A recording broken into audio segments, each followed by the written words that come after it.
O Brasil é o campeão mundial no uso de agrotóxicos. O Profissão Repórter mostra os efeitos disso na saúde da população. As queimadas na Amazônia colocaram o Brasil no centro de uma crise internacional. Em agosto de 2019, os incêndios na maior floresta tropical do mundo bateram recordes e viraram o principal tema das discussões de líderes globais. Moradores de São Paulo levaram um susto com a cor e o cheiro da água da chuva que caiu ontem. E olha só, estudos internacionais revelam que os seres humanos podem estar contaminados com resíduos plásticos, assim como os oceanos. Nossa saúde está diretamente relacionada à saúde do ambiente em que vivemos. Em conjunto, os riscos de ar, água e químicos matam mais de 12,6 milhões de pessoas por ano. Isso não pode continuar. Esse alerta é do diretor-geral da Organização Mundial da Saúde, Tedros Adhanom. Ele aconteceu no ano passado, depois de a OMS assinar um acordo com a ONU Meio Ambiente para tentar deter problemas como poluição e mudanças climáticas. Não é de hoje que nosso planeta está em apuros, mas mesmo com todas as notícias sobre florestas queimando, extinção de animais, poluição da água e do ar e derretimento de geleiras, parece que a ficha de boa parte da população ainda não caiu. Acontece que o sofrimento da natureza, em algum momento, será o nosso também. Na verdade, as consequências dessa falta de cuidado já começam a aparecer. Eu sou Thaís Manarini, jornalista da revista Saúde, e nesse episódio de nosso podcast você vai entender por que cuidar do meio ambiente é, em última instância, sinônimo de cuidar da própria saúde. Para conduzir a conversa, vou contar com a ajuda do meu colega, o André Biernati. Oi, André. Tudo bom, Thaís? Tudo bem. Mas quem vai dar uma aula mesmo aqui pra gente sobre esse assunto tão urgente quanto atual é um especialista muito reconhecido na área. É um médico que estuda relações entre meio ambiente e saúde e ele é professor da Universidade de São Paulo, o professor Paulo Saldiva. Bom dia, professor. Bom dia, Thaís. Bom dia, André. É um prazer estar aqui com vocês, falar de um assunto que para mim é particularmente caro e também importante. Perfeito. Então vamos começar. De 45 cidades brasileiras, analisadas em um relatório da OMS, 40 foram consideradas fora dos padrões ideais. A gente vai começar a falar do ar dessas cidades. Quem mora na capital paulista e provavelmente em outras metrópoles não precisa se esforçar muito para observar essa poluição atmosférica. É só olhar para o horizonte, para identificar uma camada meio cinza no ar.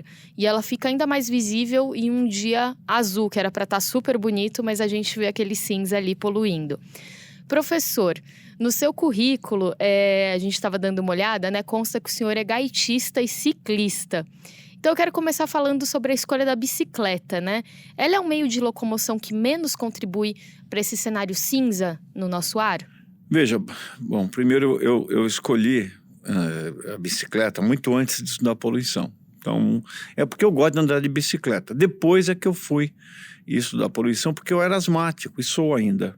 Então eu comecei a ver que certas mudanças de clima faziam com que a minha asma se agravasse. E a gaita nasceu do congestionamento quando eu tinha que levar meus filhos, antes eu levava meus filhos na escola na bike. Quando eles cresceram e eu tive que começar a levar de carro até eles terem independência. Eu achava aquele tempo perdido no trânsito um horror. E eu era saxofonista, aí falei, bom, mas se eu levar a gaita no bolso, eu posso tocar gaita no condicionamento. Então eu ligava o rádio, fazia harmonia ali. Então foi assim que eu fiquei, digamos, o ciclista, porque eu gostava de andar. A São Paulo é uma cidade feia, mas ela tem personalidade. Você vai descobrir nos detalhes, nas pessoas, nos personagens. Então a bike, desde que eu consegui ter autonomia para isso, é meu meio de transporte até hoje. Hoje eu não vim aqui de bike porque estamos na Marginal, mas eu uso todos os dias. Você usa bicicleta, André? Olha só, eventualmente, porque eu moro num bairro muita subida e descida, minhas pernas não estão preparadas. Mas também, depois perdizes. Que inventaram o câmbio, isso acabou. Perdizes é difícil, professor? É difícil, mas, enfim, quando dá, Então é um jeito de você ter um tempo de olhar a cidade.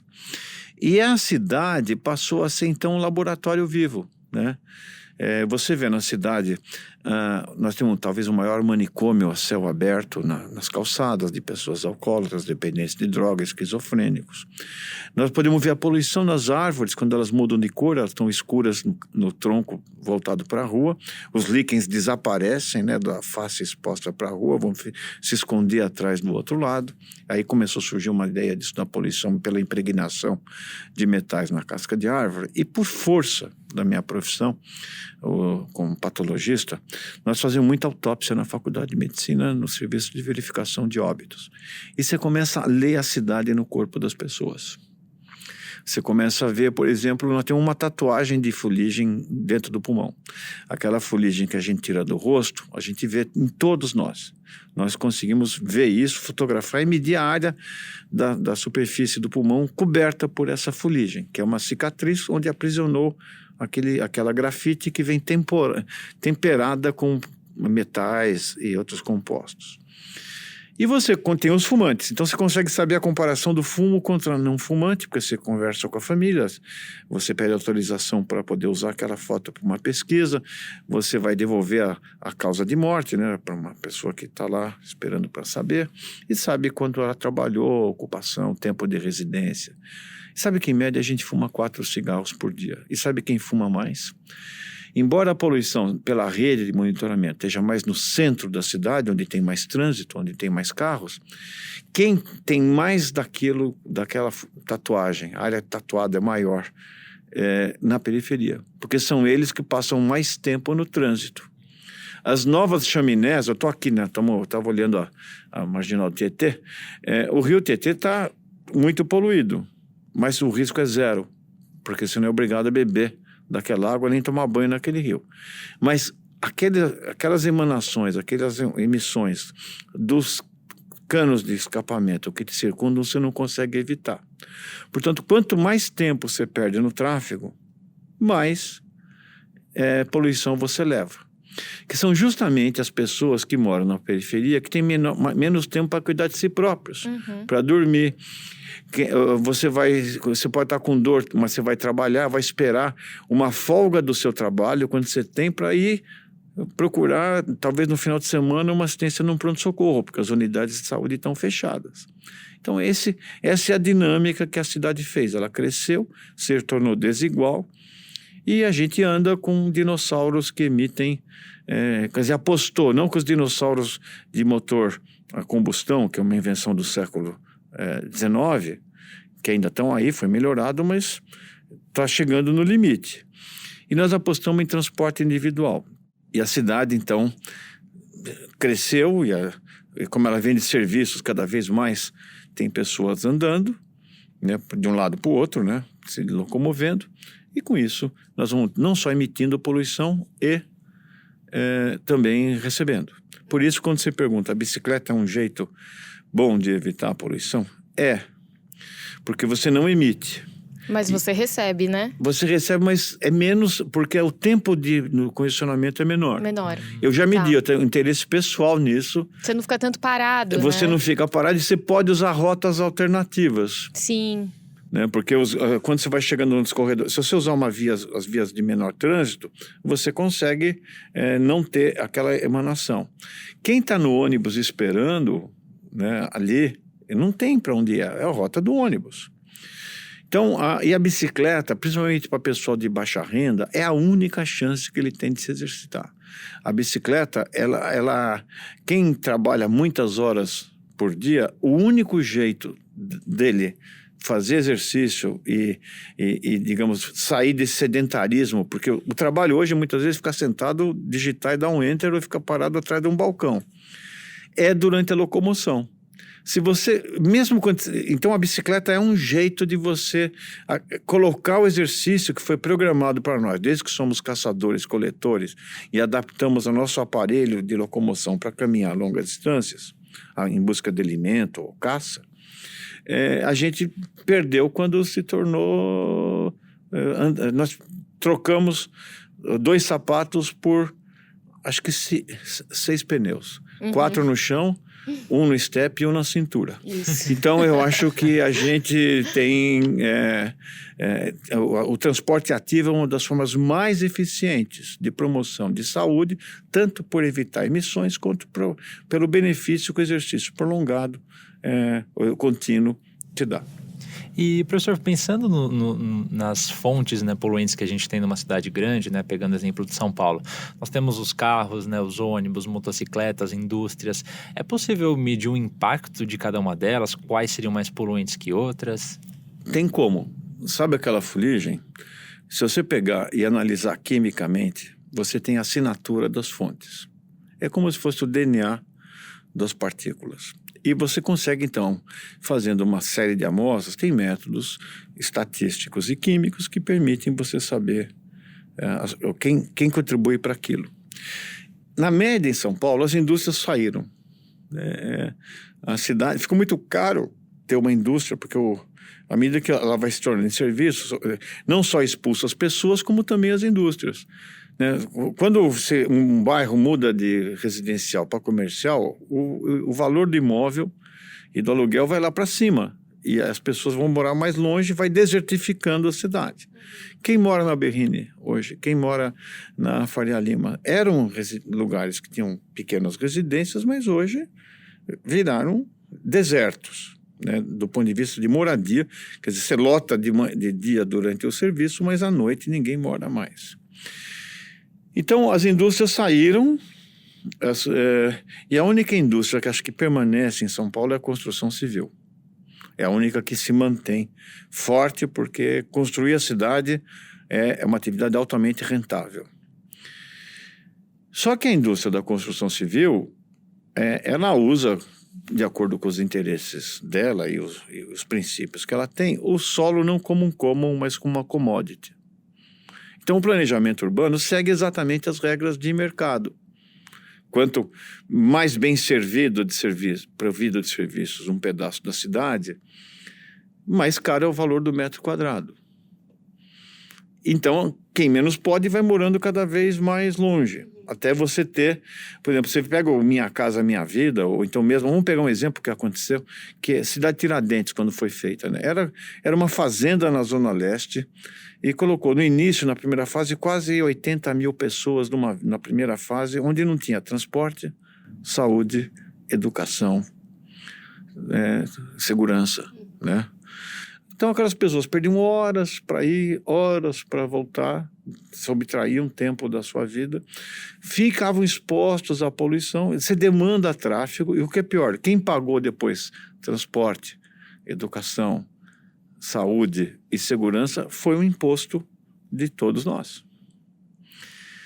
Quer dizer, e daí quando se faz a conta para tudo, talvez fosse mais barato não construir aquilo, né? E adensar, mas não foi isso a decisão, e a gente continua nisso.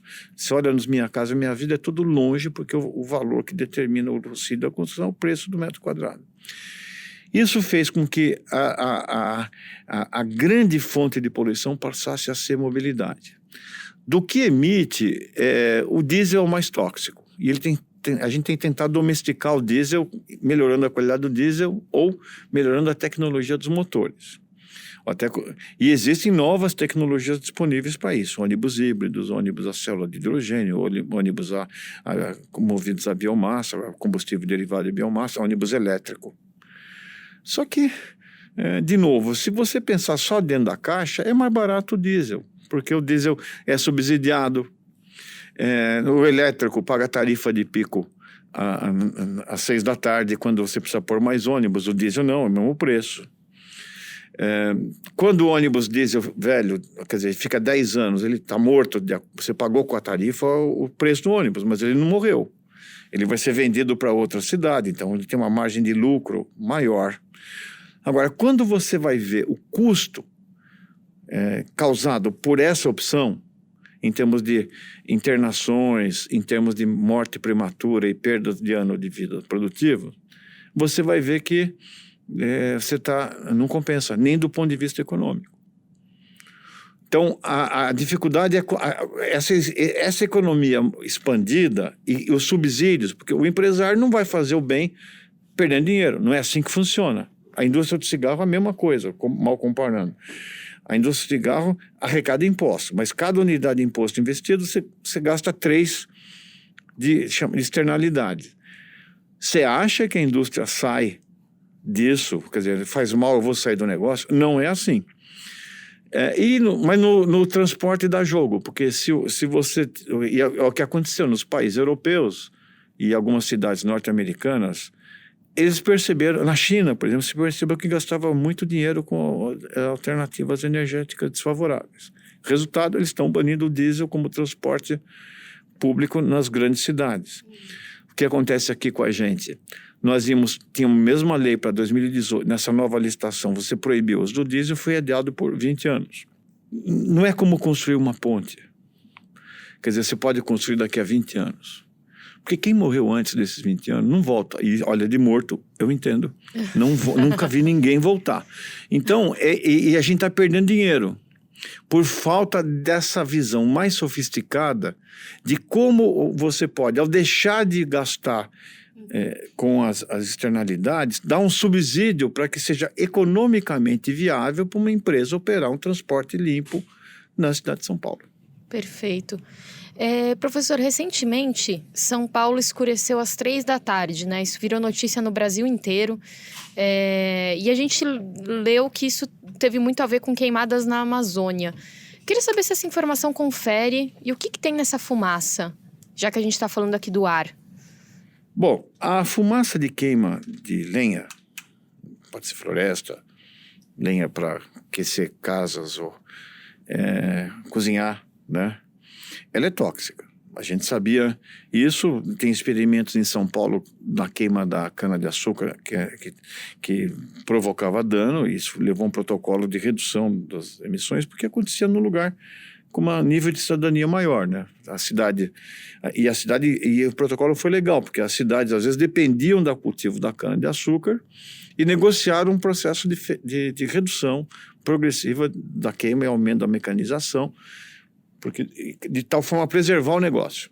Também queimar dentro de casa, né? Por exemplo, agora com a crise, está aumentando o uso de lenha para aquecimento e cocção, para coisas, por exemplo, de forma irregular. Quando você está na cidade, você não queima nó de pinho. Dependendo de onde você está, você vai queimar lixo ou o que tiver na rua. Uhum. Você tem um incinerador de lixo dentro de casa. Você entra no interior dessas casas, é preto. E isso acontece no mundo, quer dizer, quanto mais pobre, mais você vai usar a queima como ou para fins de agricultura ou de cocção. São 3,5 milhões de pessoas no mundo que morrem por causa de queima de biomassa devido à inalação. No Brasil, a gente não tem estatísticas para isso. E quando queima, a gente estudou também a Amazônia depois, e quando tem aquela nuvem, ela faz mal, e quando tem internações, tem mutação, tem faltas escolares, as crianças perdem função pulmonar. Quando você pega amostras de partículas urbanas e partículas de biomassa da Amazônia ou da cana-de-açúcar e põe no modelo in vitro para testar a toxicidade, elas são igualmente tóxicas. Então, não é porque vem da natureza que é diferente. Tá menos pior, né? Agora, aquele episódio, tava ventando do norte para o sudeste, do noroeste para o sudeste. Então pode ter uma contribuição da Amazônia, alguns lugares também estavam queimando na Amazônia ou na região, vem tudo que está no caminho, inclusive de outros países, passou por aqui.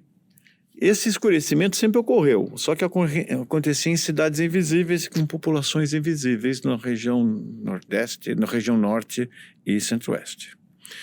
Só que naquele dia tinha uma diferença de temperatura. Estava quente no norte, muito frio, estava entrando uma frente fria no sudeste, então isso cria uma diferença de pressão, né? Ar frio na frente, né? E ar quente ali em cima, veio com muita intensidade, chegou com grande condição aqui, pelo frio que estava vindo do oceano, as nuvens ficaram baixas, então você pôde ver a sujeira, e quando choveu um pouco da poluição que veio de longe e aquela que a gente produz aqui. Uhum. Isso Misturou tudo. Misturou tudo. Então foi um PowerPoint para 20 milhões de pessoas, porque Uhum. ele ensinou, quer dizer, já que a natureza falou, o pessoal não acredita que... Porque não passa só fuligem, passa vapor de água, tem rios que vão ajudar no regime de chuvas aqui, né? E a gente acha que está acontecendo lá longe, não tem nada a ver com a gente. Então, eles falaram, então vamos lá, vamos fazer uma aula onde aparece no jornal e que as pessoas vão se estranhar isso, né? Então, trouxeram, fizeram bem... Deve ter uns deuses da natureza ali que falaram, vamos soprar isso para chegar aqui, fazer baixar as nuvens, e quando chover eles vão ver a poluição na água. Isso mostra, primeiro, o clima está mudando, porque a velocidade com que a temperatura está mudando nas cidades é gigantesco, está associado também com doença, e o transporte ficou visível. Então, acho que isso fez com que, num momento importante, onde se discute o valor da floresta e os conflitos entre alguns setores do agronegócio, também entra a geopolítica, interesses nacionais, soberania, quer dizer, estava discutindo um monte de coisa, porém, o fundamental é que é importante, olha do lado da Amazônia, vê quem tem logo do lado, o Nordeste, semiárido, vai para a África, deserto. A única coisa que faz ter uma floresta daquele tamanho, com aquela exuberância, são os rios, que muitos deles se originam ou do aquífero Guarani ou do degelo dos Andes. No dia que esse sistema... E esse sistema retira essa água dos rios, pelas raízes, e joga na atmosfera pela respiração. Esse sistema... e não vamos confundir a importância para a manutenção do clima do planeta com geopolítica. Quer dizer, o efeito da Amazônia é global. A gestão dela, então, é nacional. Agora, não dá para confundir as duas coisas, porque isso é disseminar pseudo-informação, é pseudociência. Aliás, a ignorância vem com força total, mas não uma ignorância que a gente tem, é uma ignorância deliberada, e assim como tem fumaça da queima, tem fumaça da informação. Vocês até abordaram isso aqui. Por que fake news em ciência, nós estamos vendo agora, não consegue cobrir sarampo? Tem uma série de coisas que estão envolvidas na gênese dessa ignorância. Nosso primeiro episódio aí, se alguém tiver curiosidade, só colocar lá para ouvir. Pois é, a gente tem que estudar isso, porque a ignorância, de algum lado, ela oferece certezas em assuntos complexos, você pode ter explicações simples, você tem um problema, a ignorância pode funcionar como segurança, né? Porque uma vez que você tem certeza, na saúde a gente vê muito, eu não quero nem saber o que eu tenho, prefiro não saber, não vamos informar a pessoa que ela tem tal doenças, tal, a ignorância tem isso, a ignorância tem várias forças. Mas nesse caso é importante a gente saber o seguinte, primeiro, a Amazônia, em nome do benefício do planeta, ela tem que ser preservada. A dificuldade é como é que ela se mantém economicamente produtora em pé para dar emprego e não condenar uma região e os moradores da região a uma subsistência. E isso se resolve com pesquisa, não é com discurso. Ciência. E como a ciência hoje parece que está em baixa, né? Ela tem... uma das coisas que a ignorância tem que fazer é acabar com digamos, não colocar a ciência para funcionar, porque a ciência questiona. Se for esperar a unanimidade de cientistas e conflito, pode fechar. E isso fecha, porque uma sociedade de abelhas ou de formigas, você tem consensos, mas não tem progresso. Então, eu acho que está em uma boa discussão para mostrar a importância da gente colocar soluções viáveis e que já existem, mas que dependem de investimento para fazer aquilo, a Amazônia manter a sua importância. A parte de prospecção de novos agentes químicos, a parte de turismo mantido, a possibilidade de patentes para produzir drogas que possam ajudar a resolver problemas da humanidade, né? Toda uma parte cultural que tem o seu valor, quer dizer, você consegue levantar a indústria da cultura e permite que você tenha um PIB bastante importante. Então, eu acho que está aí o momento do Brasil deixar um pouco de fazer fumaça e ir para o centro da questão.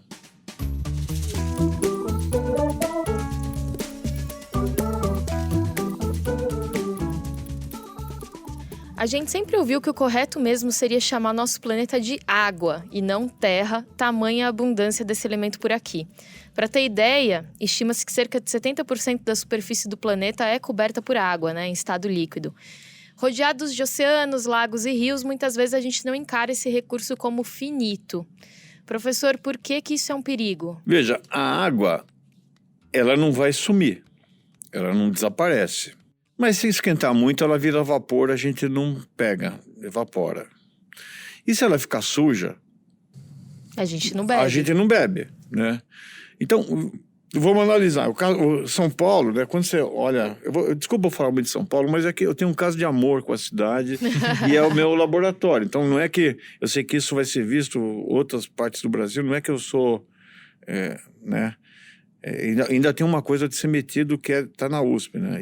Mas a gente está convencendo... Mas tudo bem, eu sou bairrista, eu entendo. Então, mas a gente até lançou uma sonda que tirou fotos da NASA, que foi procurar vida inteligente em outros planetas, e quando fotografou o Brasil, identificou fortes evidências de vida inteligente fora da USP, para nossa surpresa, e na minha sala era um buraco negro, né? Então não é, mas é uma questão que eu tenho vivência disso, porque eu tenho dados. Como a cidade está esquentando por essa migração, né, do trânsito e da desmatamento central, ela tem uma febre, né? Febre central, ela tem uma ilha de calor. Aquilo levanta, né, um ar quente sobe que nem um balão. Quando vem uma frente fria, encontra menor pressão na frente, o que acontece? Ela entra com mais intensidade e chove no meio, onde está impermeabilizado.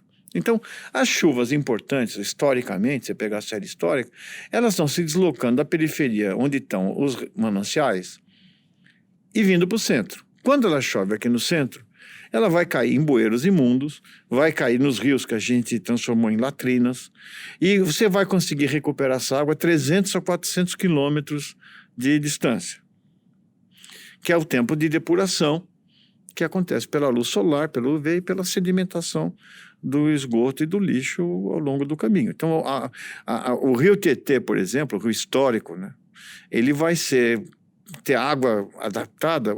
A última vez que eu vi estava a mais de 150 quilômetros de São Paulo, você pode usar aquela água para alguma coisa. Isso tem um custo enorme, porque... A outra limpar, coisa, né? Pois é, aí os reservatórios, né? Você olha, São Paulo passou uma crise hídrica, né? Porque São Paulo tem 2 estados clínicos, né? Quando chove, ela inunda, faz edema, e quando não chove, ela desidrata, né? Então, a gente vai ver que os reservatórios também começaram a coletar lixo. E pelo desmatamento, que é proibido por lei, quer dizer, o Brasil tem leis ambientais dinamarquesas ou nórdicas, com cumprimento absolutamente nulo. Então, é proibido, né, o Código de Trânsito, prioridade de pedestre, depois bicicleta, depois transporte coletivo, depois carga e, por último, transporte motorizado. É assim que funciona na prática. Com certeza, né? A gente vê isso no dia a dia. Então, você vê como você quer atravessar na faixa, é quase atropelado, né? Leis não bastam. A aplicação da lei que depende de princípios e valores de quem está sentado na cadeira para governar. A Amazônia também está protegida e o manancial é proibido tomar conta. Só que o crime organizado vai lá, faz uma grilagem, constrói empreendimento, vende o empreendimento e depois isso é legalizado pelo poder público. Então, embora a lei preserve, na prática ele não funciona. Isso está assoreando os reservatórios. Ou assoreando do ponto de vista de reduzir a superfície, ou seja, a profundidade. Então, a superfície é mais fácil evaporar, no caso da Cantareira, grande área com uma superfície relativamente baixa. E na Billings, que sempre tem água praticamente, porque ainda chove bastante lá, você não pode usar porque está sujo, né? Quando você fala, São Paulo São Paulo, na maior crise hídrica, você passava, estava o Pinheiro cheio, estava o Tietê cheio e a Billings estava cheia. E você não pode usar, porque a gente sujou. Também tem... Então, a água, ela vai estar no planeta. Ela não vai embora para outro planeta. Ela vai ficar aqui, só que ela fica cada vez mais suja ou mais sob a forma de vapor de água pelo calor. Inutilizável, portanto. Inutilizável, né? A segunda coisa é que a gente usa errado, né? Porque culturalmente, nós no Sudeste, temos um uso perdulário da água. Os rios foram importantes na formação da cidade de São Paulo, porque eles corriam para dentro. Além disso, antes do Tibiriçá conseguir juntar tudo e conseguir consolidar a cidade passou por várias crises. E uma das razões que fez com que ela saísse de Santo André, da borda do campo, para vir para São Paulo, é que tinha um colégio dos jesuítas, que ajudava digamos, os portugueses a educarem, mas também tinha um triângulo de rios, com charco, que a gente depois usou, por isso que inunda na Baixada do Glicério, e no Parque Dom Pedro, que ajudava a você ter defesas, né? O colégio estava em cima do morrinho, você conseguia ter uma proteção, né? O Tamanduateí, que fazia parte desse triângulo de rios, né? Sumiu. E a ladeira Porto Geral, que era um porto onde você embarcava coisas no Tamanduateí para levar para o Tietê, ficou só com o nome, o porto foi embora. E a gente usou, como a cidade é montanhosa, usamos as calhas dos rios para fazer a avenida em cima. Com isso, você suja o rio, você mata o rio. Então, você não consegue usar água. Aí você tem que trabalhar, põe um monte de produto de desinfecção, a Sabesp faz malabarismos para poder pegar aquela água e tratar e dar para abastecimento público. Quando cai a pressão do sistema, não tem furo, porque a nossa rede perde 20% no mínimo de distribuição.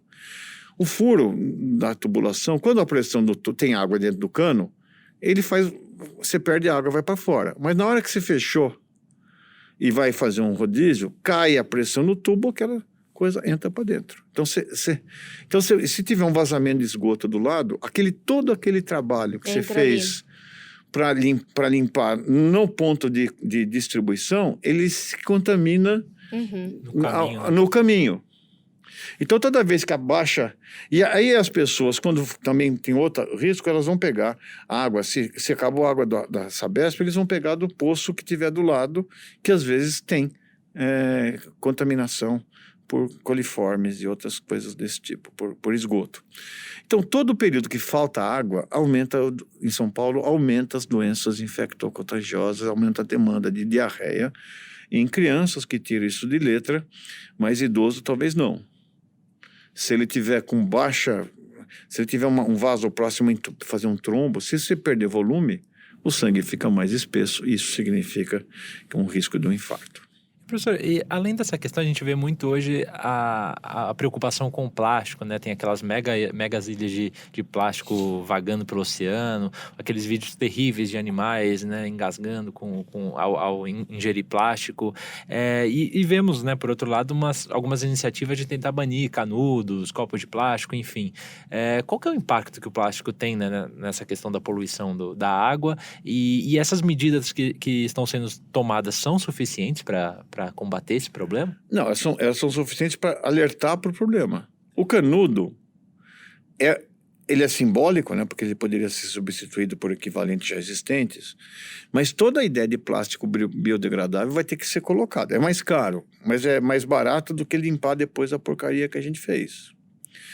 E isso tem plástico, você tem coisas, por exemplo, com o uso de medicação anticoncepcional, sai pela urina, então tem efeitos disruptores endócrinos.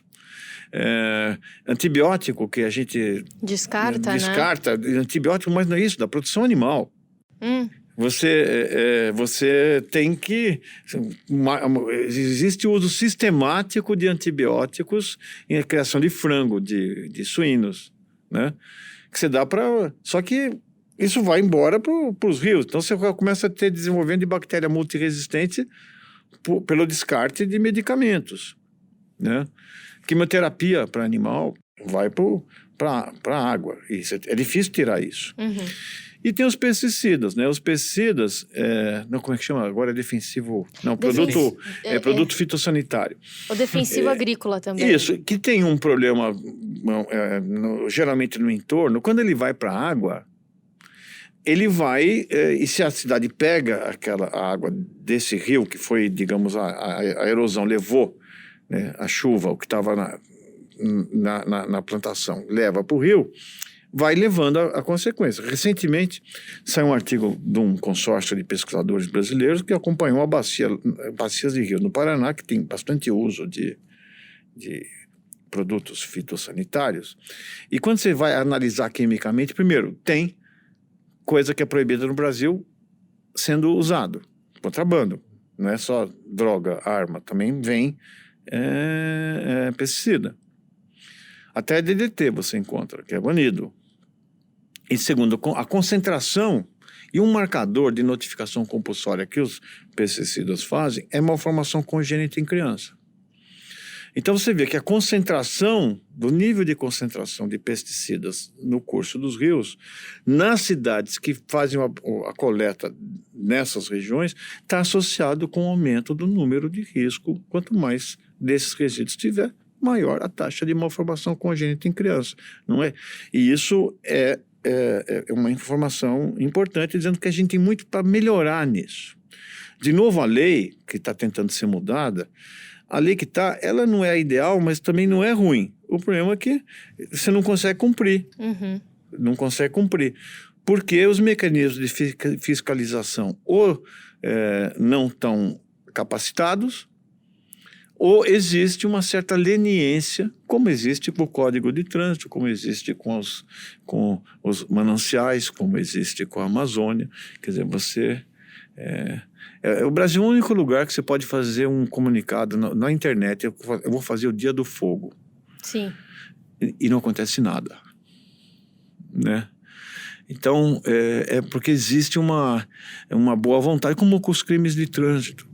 Os crimes de trânsito, o indivíduo pode atropelar uma pessoa hoje. E ficar livre, né? Depois está com a carta retida, ele vai, dirige, atropela de novo. E a pena é diferente, porque, no fundo, quem está julgando ou quem está prendendo dirige ou tem um filho que dirige. Sim. E se fosse uma arma de fogo, como as pessoas não usam arma de fogo, então você vai ser rígido com assassinato por arma de fogo. Aqui não.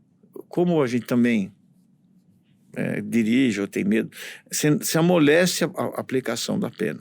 E, professor, em relação ao agrotóxico, a gente fala dessa questão de quem está ali muito perto, né, do uso dessas substâncias e tudo mais. Mas para a gente, como consumidor, já tem indícios de que se entupir dessas substâncias tem impacto na saúde?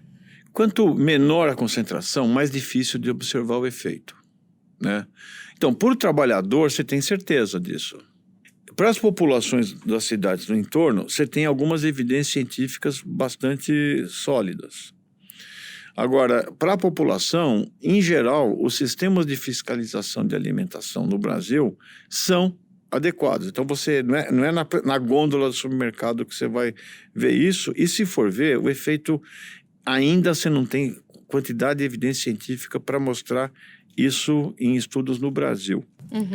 Mas, com certeza, quem trabalha com isso tem bastante evidência de doenças associadas ao uso desses compostos, e também na população que recebe a fumaça ou, digamos, pega água ou o vento sopra essas substâncias para as caixas d'água das pessoas. Perfeito. E, professor, para encerrar, né, o nosso papo aqui, é claro que a gente tem muito a questão da responsabilidade de autoridades, de políticos, de empresas, corporações, mas e a gente como, né, pessoa física? O que a gente pode fazer, o que está ao nosso alcance para proteger, claro, a natureza e, por tabela, também a nossa saúde?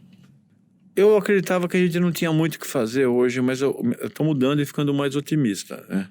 Aliás, acho que a gente tem que falando de água, colocar fluoxetina na cantareira para melhorar o humor. Colocar um antidepressivo. Se é para ter alguma coisa na água, né? Alguma coisa que seja um antidepressivo, né? Agora, eu acho que está mudando, né? Porque as redes de sociais, elas fazem tornar mais visíveis coisas que... E você consegue, então, se manifestar e ter adesão, né? Então, eu vejo isso acontecendo no transporte coletivo a partir de junho de 2013. Ele passou a entrar política para prefeitos. Lembra do bisfenol A na mamadeira? Que Sim. quer dizer, começou também de baixo para cima, se criou um movimento em cima disso. Mesmo no trânsito que eu falei, né? O indivíduo, ele atropelou alguém de forma imprudente, a placa dele aparece, alguma consequência acontece, enfim, você consegue hoje ter mecanismos de colocação mais importante. O que está faltando para a gente fazer isso? Associar sustentabilidade com saúde, como a gente está tentando fazer aqui, e mostrar que geralmente tudo... Por exemplo, você deixou teu carro em casa, né? Você vai andar de ônibus, você vai andar ou de transporte coletivo, você vai andar sem perceber 5 a 6 mil passos por dia. Então não é uma coisa que vai melhorar o gado do efeito estufa daqui a 80 anos e beneficiar o urso polar. Tá melhorando agora na tua janela. Se você pegar aquela ligação verde e amarela do metrô, também é mais ainda exercício, porque ela é uma academia subterrânea com corrida, salto e artes marciais, inclusive, dependendo do horário de colocação. Então, eu acho que está tendo uma chance... Se o indivíduo perceber que ele, por exemplo, comeu menos carne vermelha, 20% menos de carne vermelha, vai reduzir a emissão no pasto, vai reduzir a pressão em cima da Amazônia, mas a vida dele, o risco dele ter câncer na vida dele, ao longo do período de vida, melhora agora.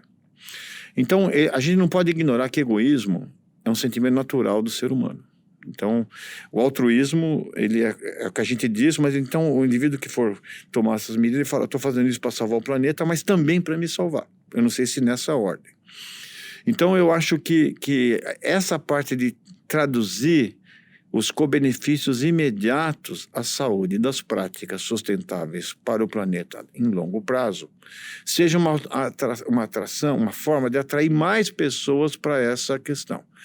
Quem tirou plástico de uma madeira ruim, no caso do bisfenol, foram as mães preocupadas com o benefício do filho dela, não com a mudança de sexo de peixes ou de anfíbios, as espécies que definem o sexo a partir pós-fecundação, né? Então, eu acho que esse é um caminho para modificar hábitos. E está mudando. Se você imaginar um jovem hoje, quando ele faz 18 anos, a ideia de que ele tinha que ter um carro, se a família pudesse, ou ele pudesse comprar, como uma necessidade de afirmação, está reduzindo. As pessoas hoje preferem usar. E veja no mercado imobiliário. Você pega em São Paulo as propriedades de um apartamento que tinha nos anos 80, eram metros quadrados de apartamento, número de quartos e número de vagas da garagem. Agora está se mudando para unidades menores e o atrativo é a proximidade do parque tal, da estação do metrô tal ou do terminal tal. Sim. Isso está sendo uma mudança, só que mudanças culturais demandam mais tempo. Só que a velocidade das mudanças, felizmente, está aumentando pela possibilidade de você interagir com mais pessoas e criar ideias e conceitos e movimentos de uma forma mais fácil. Perfeito, professor Paulo. Obrigada por essa verdadeira aula. André, aprendeu bastante? Vamos precisar de mais uns 4 programas aí para falar dos outros temas aí dessa questão da sustentabilidade. Com certeza, vamos chamar o professor Paulo outras vezes, até porque, né, no andar da carruagem aí, acho que vamos ouvir falar muito de meio ambiente nos próximos anos, né, professor? Não vai faltar. Não vai faltar. Muito obrigada, professor Saldiva. Eu que agradeço a oportunidade, parabéns pela iniciativa do podcast. Sabe, eu me sinto dando aula de uma forma mais eficiente, sabe? Porque, como eu disse, as coisas que determinam a saúde nas doenças crônicas não transmissíveis, uma parte delas é feita dentro da caixa da saúde, as outras não. E isso significa que nós temos que falar em nome desse bípede, e o que nós estamos fazendo aqui é propor as bases da sociedade protetora do ser humano urbano. Eu acho que essa é a solução e muito obrigado pela oportunidade. Obrigada, professor Paulo. Bom, ouvimos aqui o professor Paulo Saldiva, médico, né? Muito especialista nessa questão da associação entre meio ambiente e saúde. O André, meu colega, me ajudou aqui a conduzir esse bate-papo.